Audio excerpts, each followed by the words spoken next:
I'm currently on the phone with Trev. He's another musician that reached out about the current interview session. So I'm going to go ahead and give him the chance to introduce himself. Hey there. Nice talking to you again, Alex. My name's Trevor Hawley. I've been drumming for almost 40 years. How can I say that?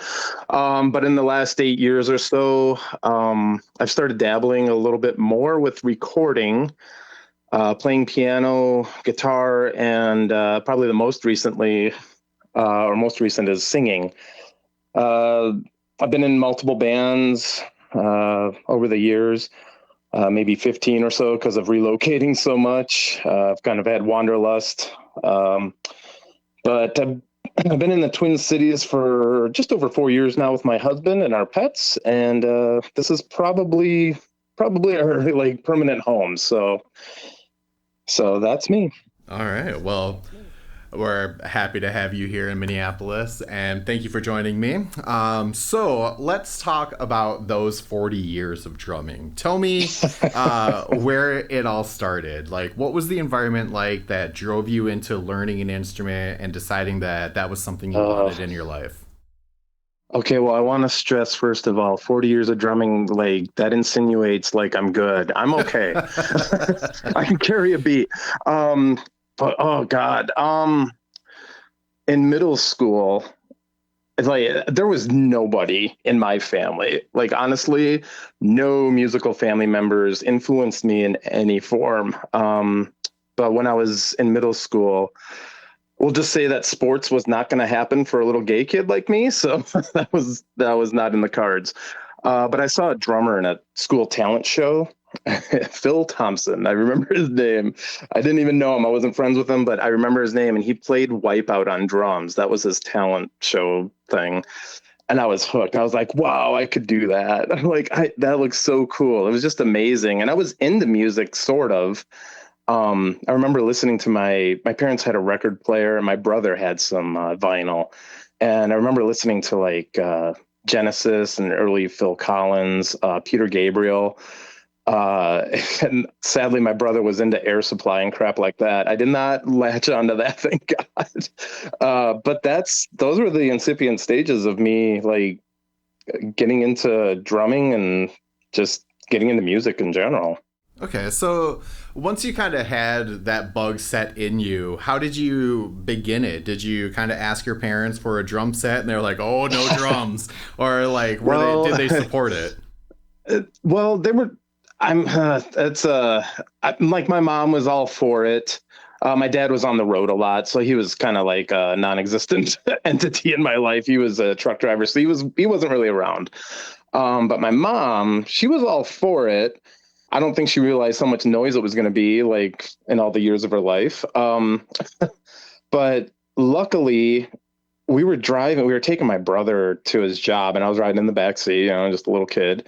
And we dropped him off and around the corner, there was a drum set that somebody set out in the garbage. It was an orange sparkle, like Slingerland knockoff kit. It was something made in I don't know, Taiwan or something like that. I don't even know. I mean, remember the rings for it and the plies of wood were separating from it. It was a piece of crap, but I wanted it. I wanted it to be my piece of crap. So my mom made me go ask the people if it was okay if I took the drum set, and they were totally fine with it. And I honestly, that was probably like a huge turning point I didn't even realize in my life, because there was no way I was going to save any money for a drum kit. And like, we didn't have a lot of money growing up. So I probably wouldn't have even had a kit. And I suppose that would have been a fleeting thought, like, oh, I want to play drums, and it just wouldn't have manifested to anything. But finding that kit, and right about the time when I saw that drummer, it just all lined up perfectly. I'm like, wow. So yeah, I mean, I never even really thought about it till now. It's like, I probably wouldn't even be playing drums if I had not found that kit. Yeah, that's crazy how just the universe aligned for you like that. That's great. Yeah, that's a good way of putting it. Okay, so tell me about how that progressed then. Did you do private lessons, or did you have to like just play along with your favorite songs kind of thing? Or how did you actually learn the instrument? I had a classmate who was a really good drummer, and he was in. Oh God, I envied him. He had a whole family full of musicians. His dad played bass, his brother played guitar, his mom sang, and he learned how to play drums. So, and his name was Nathan Ewis, and I asked him like, "Can you teach me how to just the basics?" And he's like, "Yeah, you know." And I'd kind of been learning on some records that I was listening to, and I went over to Nathan's house and he showed me a couple things and he's like, "Oh wow, you're catching on quickly." I'm like, "Well, I've been practicing on my kit to different records." And then when he asked what records they were, he's like, "No, you got to listen to Led Zeppelin." He's telling me all these other bands I should be listening to. Sure. He's like, "Not Phil Collins or Peter Gabriel." You know, realizing like now all that stuff is great, but yeah, that he kind of helped me get a little bit more refined in the playing.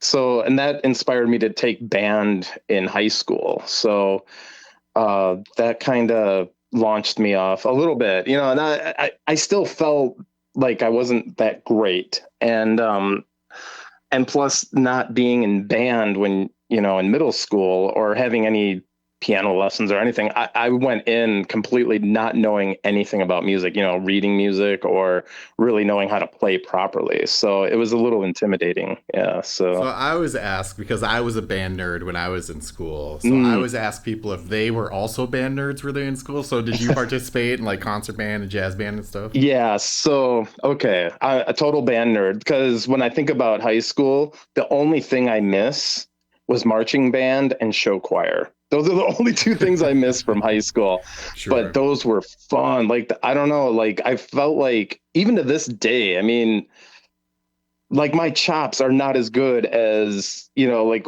when you're drumming on a snare drum in a marching band and marching. I mean, that's a lot of discipline. And then show choir, yeah, show choir, getting behind a kit and performing in front of your peers.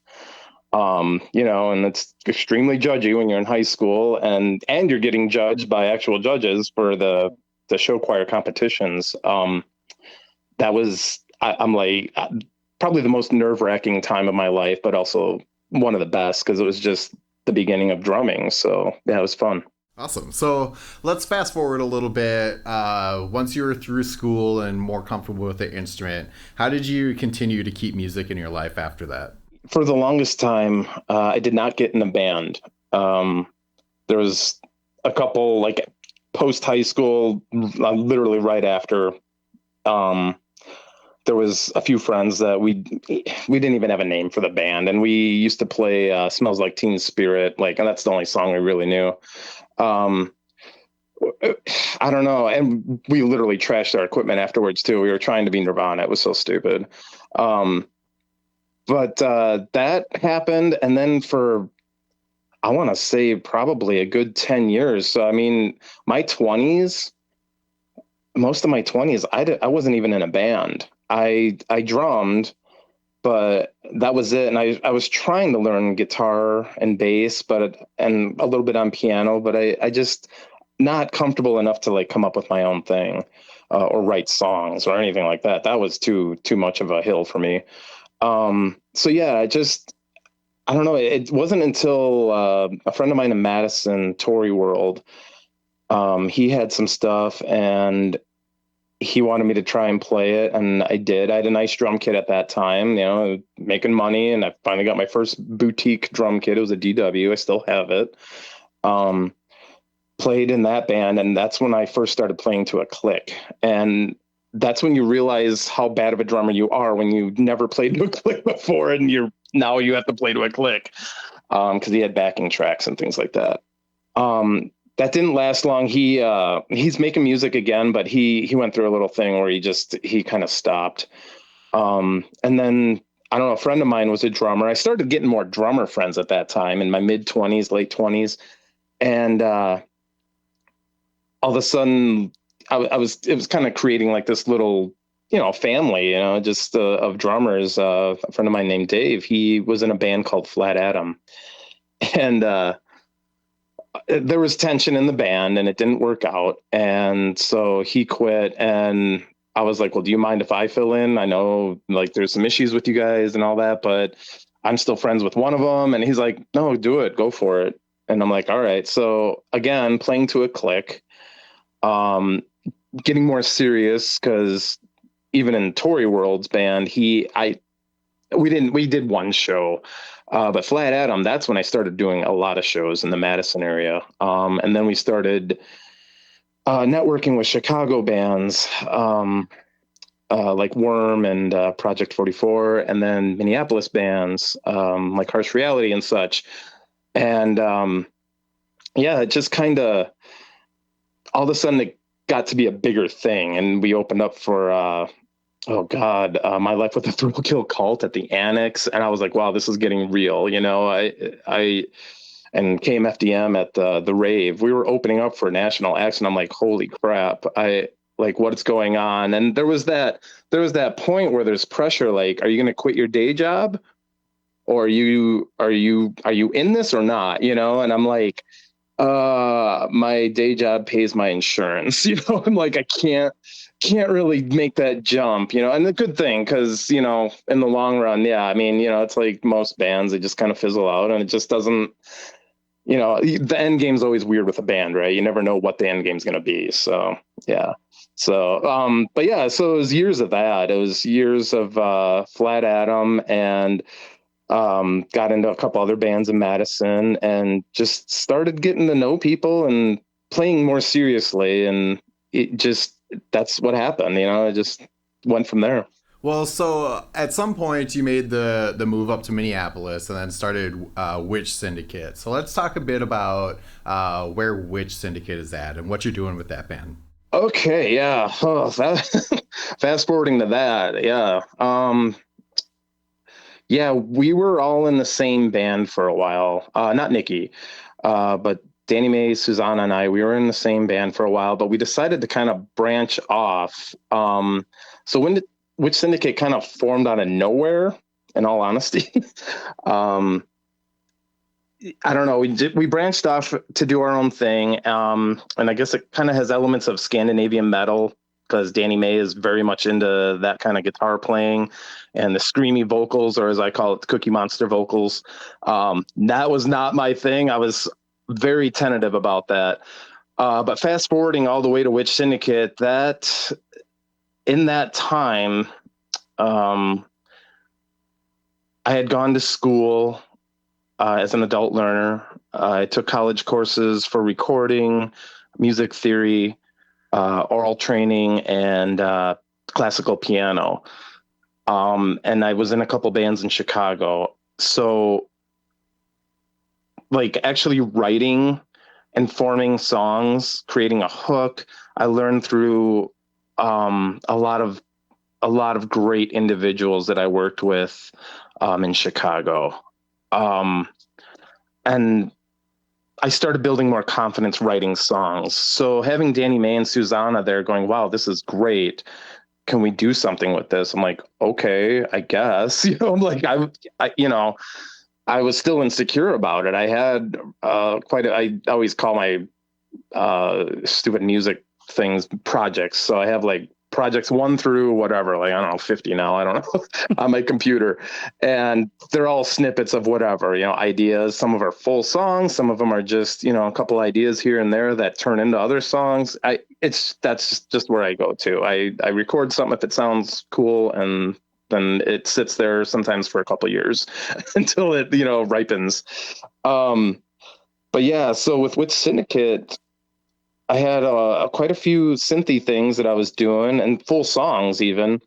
And they were like, "This is great. Can we throw guitars on this?" And I'm like, "Well, I don't know, because when you write a song, it's like you don't want anyone to ruin it." Yeah. But lo and behold, yeah, they're great musicians. They're just great people, and that didn't happen. They came up with awesome parts, and sometimes Danny Mae will come up with some guitar things, and she's like, "Yeah, I got this, but I don't know what to do with it, so I'll chop it up and rearrange it, put it to some synth stuff that I have or create." And I'm like, "How's this?" She's like, "Yes," and then she'll take it another level and add more guitars and kind of guide Susanna with like some harmony guitar parts, and it just happens. It's really amazing. And similarly, that happens in Silent Halo. Hank, who I work with, we're just a duo group.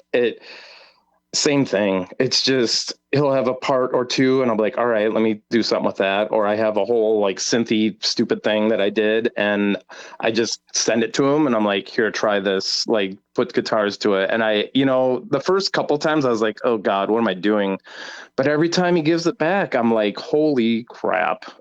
Like you made it sound so much bigger, and that's what I love about the people that I'm working with. It just, yeah, It's kind of like how they say working with other musicians kind of really points out how solo musicians, like, you can have a great solo musician, but then when you put them in a band setting with somebody that specializes in, an instrument that, yeah, yeah. there's a chemistry there that really works out. Yeah, Yeah. exactly. And Hank and Danny May both, like not in the same room, but in each practice, I've heard them say like, yeah, I want to try and do synth stuff, or I'm gonna maybe, well, maybe Danny May hasn't said, I'm gonna get a keyboard, but I know Hank has gotten a couple different keyboards trying out stuff. He's like, I'm just gonna let you write the keyboard parts. And I'm like, no, you got to keep trying at it because honestly, it takes time to develop a certain Yeah. sound or what you're looking for. I mean, like I'm sitting in my room right now. I'm surrounded by synths. It's ridiculous. It's stupid. I look like a guitar center for God's sakes. And Half of the work of like doing good like synth stuff is all auditioning voices. It's not even writing, it's just finding the voice. no, right, right. No, like synthesis itself, I don't know much about. I have some synths that I can create, from a basic sine wave, but I really like and I don't like menu diving, but I do like certain presets and then going from there. So that has enabled me to get into the guitar pedal world, which is great because as a drummer in a band, and your guitars start talking, it's like, oh God, you're sitting there bored. But when now I can keep up with the convo with guitar pedals and like, oh, I use that with my synth, or yeah, I don't know. I get into I geek out on guitar pedals, like honestly. So yeah, it's a great way to kind of bond with the band members when you're the drummer, because now I can do that in my other bands and be like, oh, that pedal's a great one, or why do you like that one? And yeah, so Yeah, it's so great. we kind of briefly touched base on Silent Halo there. You didn't say, but I happen to know that you do vocals for that band as well as Witch Syndicate, but then Danny May also does some of her own vocals for Witch Syndicate Yeah, as well. yeah, yeah. Hank also does stuff in Silent Halo. He's got a couple songs that he sings. In the future, we're trying to get a friend of ours, I know someone a friend of yours too, Natalie, Yeah. to sing along with us. She's been getting featured a little bit more, and yeah, who knows? Maybe the duo will no longer be a duo. We're trying to get different ideas going. So Yeah, that'd be great. All right, so you guys, or those projects, both have an ambition into the future. Tell me a little bit about where you kind of want to see yourself grow as a musician. oh, that's a toughie. I mean, because in all honesty, like being creative and having fun doing what you're doing has always been the number one priority for me. I feel like I can talk for some of the band members also, and the same feeling going, we want to hit the studio, we want to do shows and do a couple of tours, or even if they're short tours. But yeah, honestly, the end game, it can be really obscure and tough with every band and its members, really. I mean, because really, what is the end game? Do you want to be big and famous? Like, well, that's not on everyone's cards, obviously. I mean, you're talking about a one in a who knows how many chances of that happening. Um, so I don't know. It's a tough thing. I just want to make sure it's fun for everyone, um, and the chance of growth, both with personal levels and also just your instrument and what you're doing. I constantly am learning with music, and I want to continue that too. I know my songwriting always needs improving. My playing always needs improving. And I actually feel that in the last couple of years, especially singing and playing at the same time. I feel like my vocals are getting stronger. I don't lose my voice as much. I'm doing vocal exercises, and actually the drumming's probably been a little bit hindered because I have to sing also, but at least I know what I'm doing for the most part can be solid. But yeah, I just keep learning. Like honestly, learning and having fun is got to be the priority. All right. Well, so where can people find both of your projects and check you out and follow along with any of your tour dates? We are on all the social medias. Well, not all. I guess Instagram and Facebook are probably the easiest or the most maintained for our show information and social presence. Music, we have Bandcamp. I want to say Witch Syndicate is on Spotify and Silent Halo is not. Oh God, Spotify. I really hate Spotify. But Bandcamp and God, what's the other one? SoundCloud and I think maybe even Apple Music might be for Witch Syndicate. I think Witch Syndicate has a few more platforms than Silent Halo. Um, so yeah, we you can find either of those bands there. They are, and something else that should be said. I mean, yeah, I'm in both bands. I write and sing in both bands, but I do feel like they're pretty different projects. Yeah, I would agree. I'm familiar with both of them. I would definitely say they're Yeah, different. I mean, because yeah, I've had people say like, "Oh, well, they're probably similar," and I've had people going, "Oh man, these are completely different." And I differ with both of that. They can't be completely different because I mean, I'm singing in both, and I'm writing the synths in both, and structuring songs in both. Um, but they are different in both the meaning behind the bands and there's different guitar players, different personalities in there, so they add a lot to it. Yeah, I mean, they would be nothing without those people. I want to do my own solo project, but it often gets given to a band, and I often think like, okay, well, if I do a solo thing, it's probably not going to be as good because I don't have those other personalities contributing. So it gets tough to even want to try and do anything with that because I have some like those people are amazing. So they add a lot. All right. Well, so I always like to give the person I'm interviewing the opportunity to put out their last word. So, what's a message that you have that you want other people to hear? Number one, be sure that you are working with band members that they have friendship material. They're friends, The music scene tends to get pretty competitive, I feel, which I don't understand the competitiveness, but it is there. And some of those, because of the competitiveness, there's large egos that often get in the way. So I would tell people don't fall for that. I still get insecure with music that I write or perform, but having good friends in the bands that I'm in, they're supportive and they help me with those insecurities. And as long as someone can get something out of a song I write, that's all that matters. We don't need to be competing or treating one another or other bands like crap because their sound isn't what you deem as good enough. I don't understand that mentality. And it seems to be a toxic thing that kind of runs rampant in music. I don't understand it. But yeah, but lastly, there's one more thing. If anyone listening is thinking about becoming a musician, don't play drums. They're really heavy and expensive.